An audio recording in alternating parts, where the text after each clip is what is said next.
नाद अर्थात ओम का स्वर। शून्य जो ध्यान है वो नाद ध्यान है, इसलिए ओम का जो धुन है, ओम का जो स्वर है उसे ही हमें सुनना है। लेकिन वो साधना जो पद्धति है ध्यान की, वो बहुत ही सूक्ष्म पद्धति है। सबसे पहले आपको दृष्टा ध्यान करना चाहिए, देखने का ध्यान। धीरे धीरे आप सुनने के ध्यान में प्रवेश कर सकते हैं। ऐसा नहीं है कि आप अचानक से सुनने का ध्यान ग्रहण कर सकेंगे, ऐसा हो ही नहीं सकता। हो सकता है कुछ साधक कर भी सकते हैं, लेकिन इस माया रूपी संसार में हमारा मन इतना चंचल है कि हम दृष्टा ध्यान तो कर सकते हैं, लेकिन सुनने का ध्यान, नाद ध्यान नहीं कर सकते। उसके लिए बहुत सूक्ष्म ध्यान की आवश्यकता है। चौथा है श्रवण ध्यान।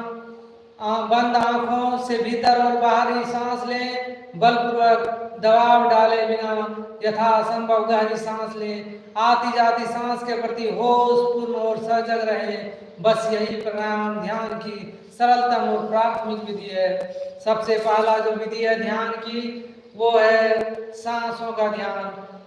सांसों की आते जाते विधि को देखते रहें। सांस जो लेनी है वो बहुत ही सूक्ष्म लेना है, धीरे धीरे लेना है, जोर से नहीं लेना है। आप लोग ध्यान रखें, जब भी आप ध्यान में बैठे तो सांस जो आपकी चलती है, श्वास जो चलती है, आती है जाती है, वो बहुत ही सूक्ष्म रहनी चाहिए, बहुत ही धीरे रहना चाहिए। ना कि आपको ध्यान में जोरों से सांस लेना चाहिए। सांस इतनी स्थूल हो जाए कि आपको मालूम ना पड़े कि मैं सांस ले रहा हूँ कि छोड़ रहा हूँ। लेने और देने की जो सांस की प्रक्रिया है, विधि है, उसे इतनी सूक्ष्म बना दें, इतने सूक्ष्म बना दें, उस सूक्ष्म स्थिति में आप ध्यान में प्रवेश कर जाएंगे।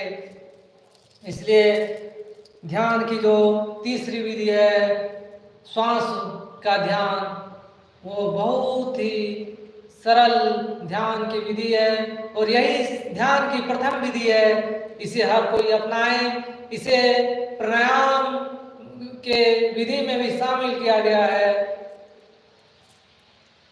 और चौथी विधि है भृगुटी। आंखें बंद करके दोनों भौं के बीच स्थित भृगुटी पर ध्यान लगाकर पूर्णतः बाहर और भीतर से मौन होकर भीतरी शांति का अनुभव करना। होश पूर्वक अंधकार को देखते रहना ही भृगुटी ध्यान है। कुछ दिनों बाद इसी अंधकार में से ज्योति का प्रकट होता है। पहले काली, फिर पीली और बाद में सफेद होती हुई नीली ज्योति दिखाई देती है। हमारा जो भृगुटी है, यहाँ पे हमें ध्यान करना पड़ता है। ये ध्यान की चौथी विधि है भृगुटी ध्यान। इसी ध्यान की विधि के द्वारा हम प्रकाश को देख सकते हैं।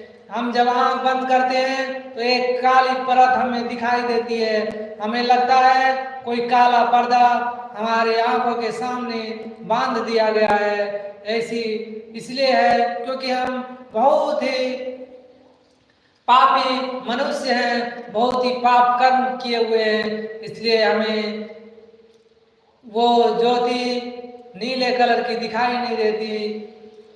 वो ज्योति कब दिखाई देगी? जब हम ध्यान में बहुत आगे बढ़ जाएंगे। धीरे धीरे वो अंधकार दूर होता जाएगा और हम प्रकाश की ओर, प्रकाश की पुंज में पहुंच जाएंगे। तब हमें वो ज्योति दिखाई देने लगेगी।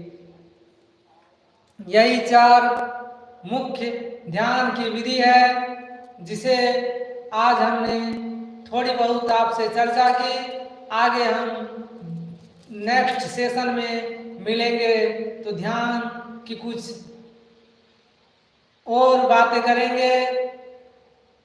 सभी भक्तजनों, माताओं, बहनों और मेरे प्यारे भाइयों को सत सत नमन। लाइव में जुड़ने के लिए सभी को मेरा सादर नमन। जय गुरु महाराज, जय गुरु महाराज, जय गुरु।